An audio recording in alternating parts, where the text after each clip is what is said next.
STRL TV est en direct aujourd'hui de Roquebrune-sur-Argence à la chocolaterie du Rocher, ici sur la place du village à Roquebrune-sur-Argence, en compagnie de Philippe Binet. Bonsoir Philippe. Bonsoir. Alors Philippe, on va découvrir votre laboratoire, votre magasin à travers toutes les belles fabrications que vous faites. Vous existez depuis 1984, je crois. Enfin, moi, personnellement, je suis plus vieux que ça. Le magasin, effectivement, depuis 1984.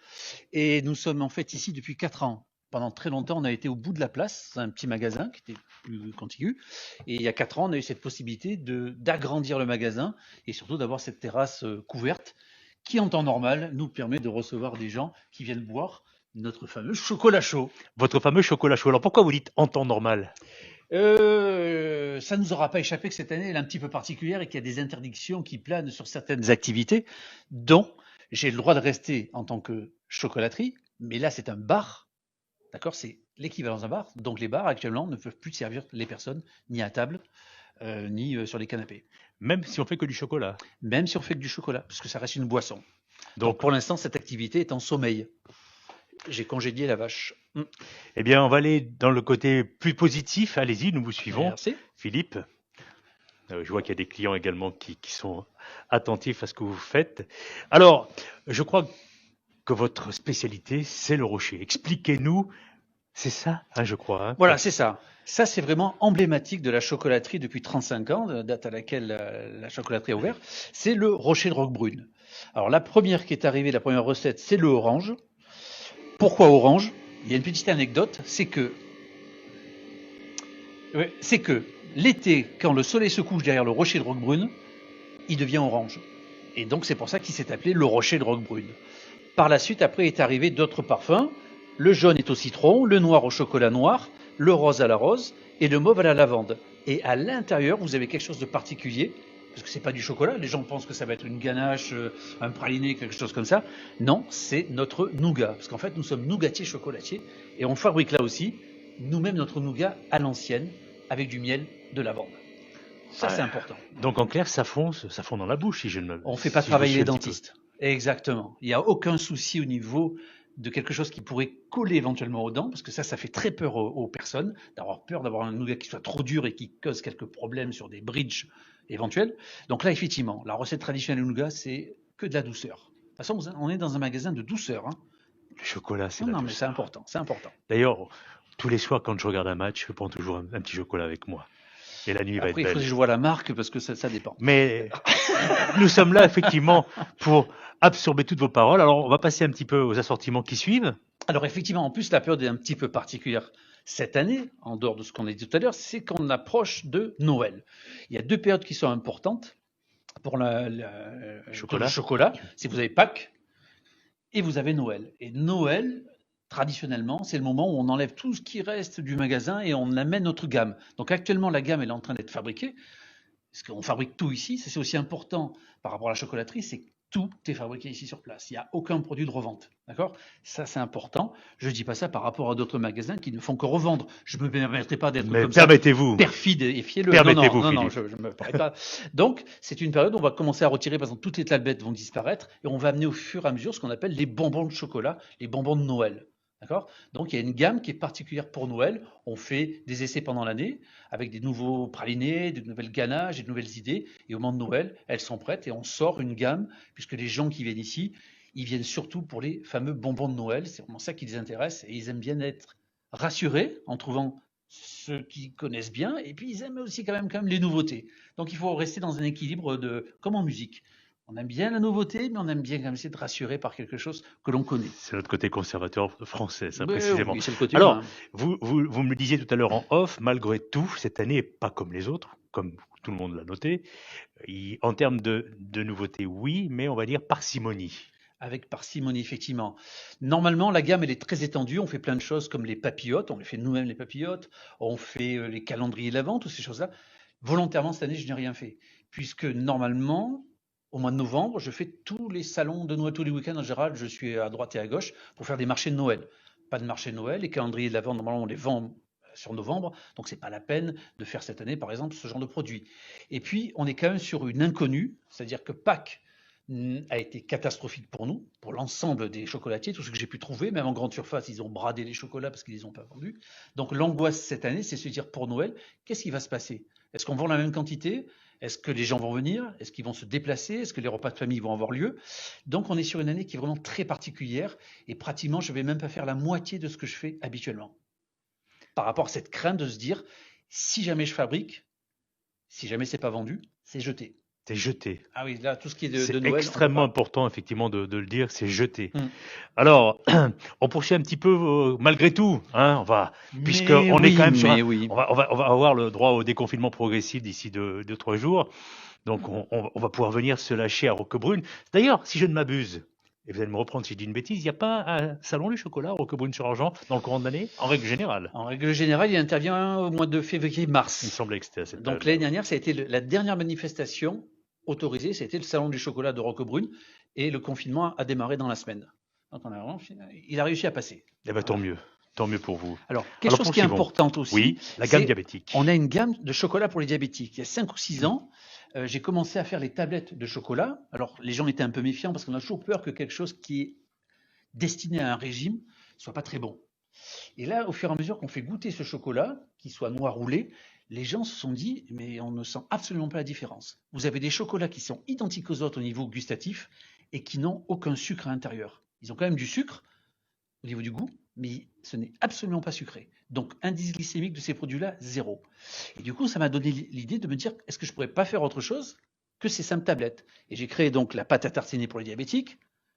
Quand même, c'était un minimum que je puisse faire, quoi. Le fameux N de Ferrero, et puis mais version Roquebrune. Je comprends pas ce que vous me dites. C'est très vrai. Et vous avez celle-ci, donc on est connu pour le bar à chocolat, et la préparation que je fais, je l'ai aussi déclinée pour les diabétiques. Donc c'est une boisson chocolatée, elle est sucrée, mais il n'y a absolument pas de sucre à l'intérieur.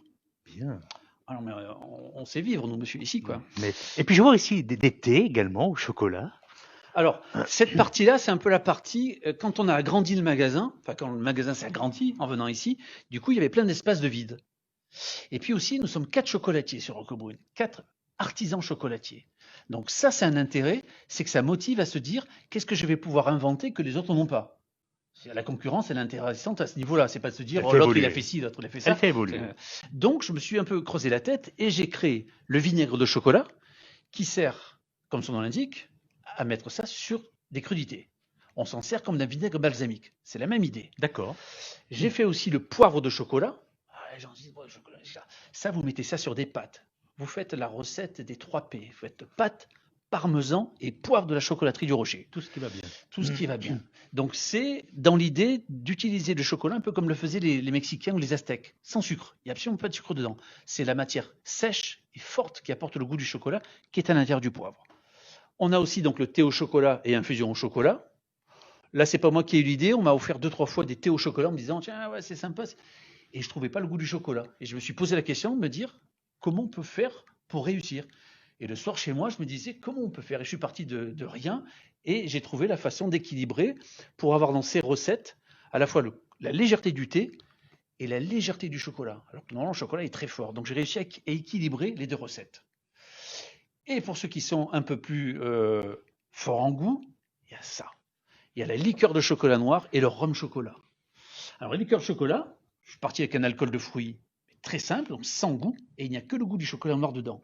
Ça se boit dans des petits shooters comme ça, en fin de repas, et vous avez vraiment le goût, mais que du chocolat noir. Et j'ai décliné celle-ci parce que le rhum et le chocolat noir sont 2 arômes.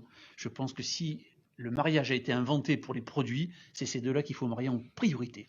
Donc vous avez le mélange du goût du rhum avec le goût du chocolat noir. Donc en clair, je pense que si on est dans une histoire de flirt, on termine la soirée avec un rhum chocolat, normalement l'affaire est emballée. Alors, si vous buvez ça vers 10h, vous vous réveillez le lendemain à 8h, vous allez voir, vous êtes en pleine forme. Là, c'est formidable. C'était effectivement important de le souligner. Et ça aussi, donc ça c'est le sucre de chocolat. Le test à faire avec ça, par exemple, c'est très simple. Achetez un yaourt nature ou un fromage blanc. Vous mettez une cuillère à café de ça. C'est fini, vous n'achetez plus jamais un yaourt au chocolat de grande surface. Parce que vous vous dites, ah ouais, là ça n'a rien à voir. Là vous avez vraiment le goût du chocolat. Ça se met sur les glaces, ça se met sur, je sais pas, des chantilly, sur des fruits, sur des fraises, etc. Mais le premier essai à faire ça, avec ça, c'est vraiment sur un yaourt nature. On va faire un petit tour dans votre Attention à la voiture, j'ai garé ma voiture ici. Oui, je vois ça. Dans votre autre espace. Donc ça, c'est l'espace important. J'ai pas tous les produits, mais ça, c'est la préparation que je fais pour le bar à chocolat. Puisque les gens, quand ils boivent le chocolat, souvent, ils me disent, attendez, comment je pourrais le refaire chez moi?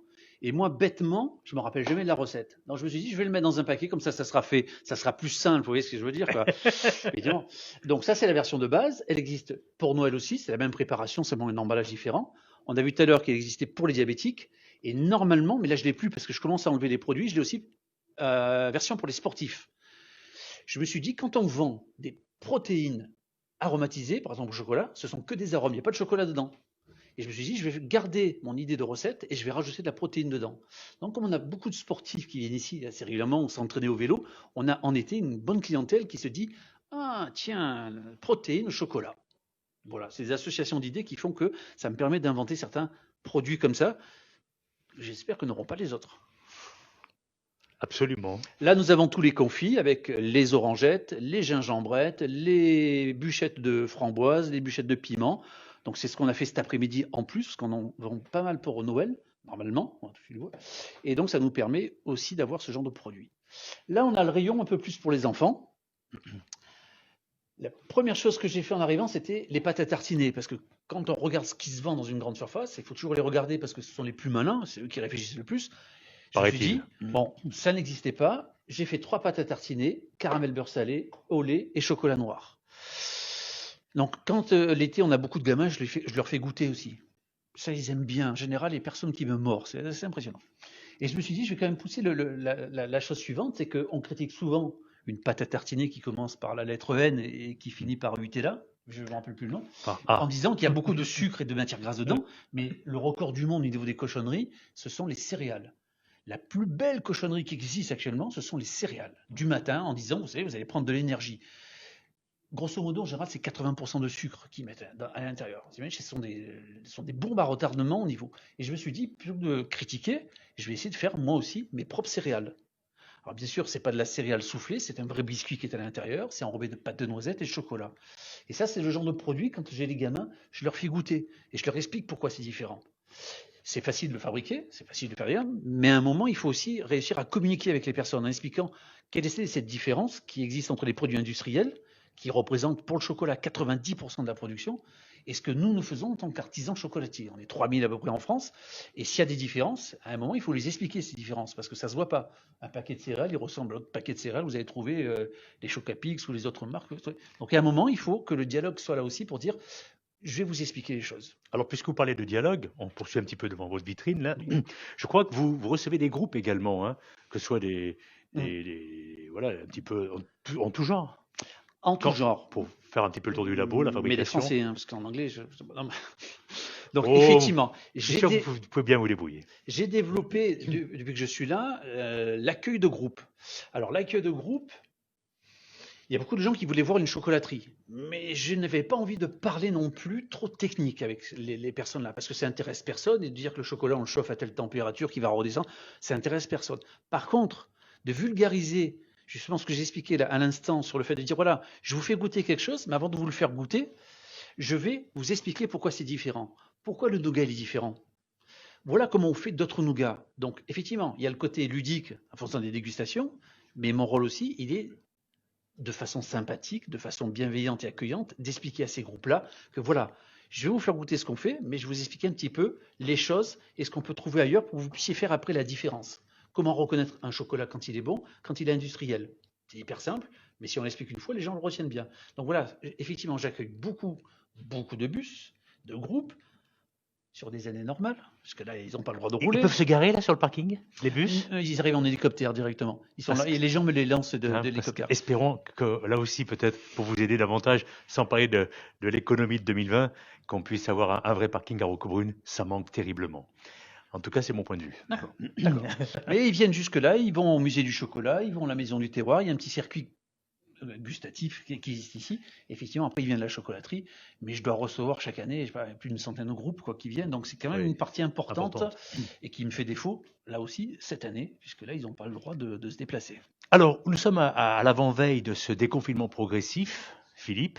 Comment vous allez vous organiser? C'est-à-dire que votre magasin va être ouvert tous les jours jusqu'à 21h. Comment ça se passe? Alors déjà, moi, je suis resté ouvert parce que le magasin je n'ai pas d'obligation de fermer. Je devais simplement fermer le bar. Ouais, ne pas servir à boire. Mais le magasin pouvait rester ouvert, ce qui n'est pas sans poser de problème parce que du coup, d'avoir cette double activité fait que je n'étais pas éligible aux aides. Donc ça, c'est un problème quand même important. C'est incroyable. Mais c'est comme ça, le système est fait. Le bar a le même souci que moi, parce que le bar, il ne peut pas servir, mais comme il fait PMU et jeux, donc il est ouvert quand même. Il n'a pas droit aux aides non plus. Donc on est sur une année qui est très compliquée, parce qu'en fait, de par cette double activité, on n'était pas éligible aux différentes aides. Donc là, depuis le premier et le deuxième confinement, on est vraiment tout seul. Tout seul. On ne résiste que parce qu'on reste ouvert tout le temps, parce que on est là. Allez, amis amateurs de chocolat, ne le laissez pas seul, notre ami Philippe. Venez. Donc, je pourrais pas tout manger. Il ne pourra pas tout manger, il ne pourra pas tout jeter surtout. Ah non. C'est important. Ah non. C'est important. Il n'y a pas de malheur. Non, mais il faut anticiper. Non, mais je sais, vous êtes super positif, Philippe, il n'y a aucun problème. Donc, récapitulons-nous. Oui. Ouverture à partir de quelle heure le matin jusqu'au soir? Donc, le magasin, lui, il ouvre de 10h jusqu'à 12h30 et de 14h à 18h du lundi au samedi. Et à partir du mois de décembre, on va revenir encore avec le dimanche, on sera ouvert pareil. D'habitude, on est ouvert 7 jours sur 7, pendant toute la saison, etc. On est toujours ouvert. Là, au mois de décembre, avec le confinement, on s'est dit, il n'y a vraiment personne, vous pouvez le voir depuis que vous êtes arrivé, il n'y a pas eu grand monde dans le village. Donc on s'est dit, ça sert à rien de rester ouvert le dimanche. Ils vous ont vu parler à STRL TV, ils vous ont laissé tranquille. D'accord. Je sais qu'ils arrivent. Il y a un client en tout cas qui est au pas de la porte. Écoutez Philippe Binet, merci. Rappelons donc les différentes spécialités de la chocolaterie du Rocher. Bien sûr le Rocher noir, la truffe du Canada, la truffe verte, le Florian, la Caroline, les pralinés. C'est la tradition française. Mais bien sûr, le chocolat c'est français, non? Non, peut-être pas. Allez, et joyeux Noël à vous. Merci, joyeux Noël. Merci.